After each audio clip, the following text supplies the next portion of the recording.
atras. Ganito kalakas ang pag-water cannon ng China sa BRP Dato Bangkaw ng BFAR.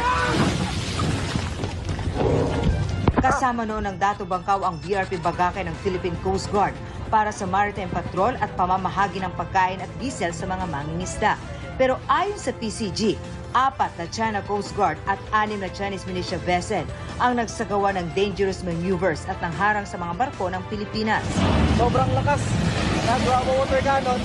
Bago mag-alas 10 ng umaga, nang malapit na ang mga barko sa Bajo de Masinloc, binomba ng tubig ang BRP Dato Bangkaw at tinamaan ang starboard aster nito.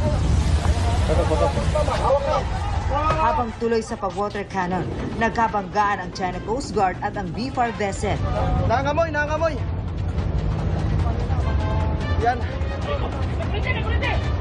Ayon sa National Task Force for the West Philippine Sea, napinsala ang ilang aparato ng barko, kabilang ang electrical navigation at radio systems nito, matapos ito bombahin ng tubig ng di bababa sa 8 beses.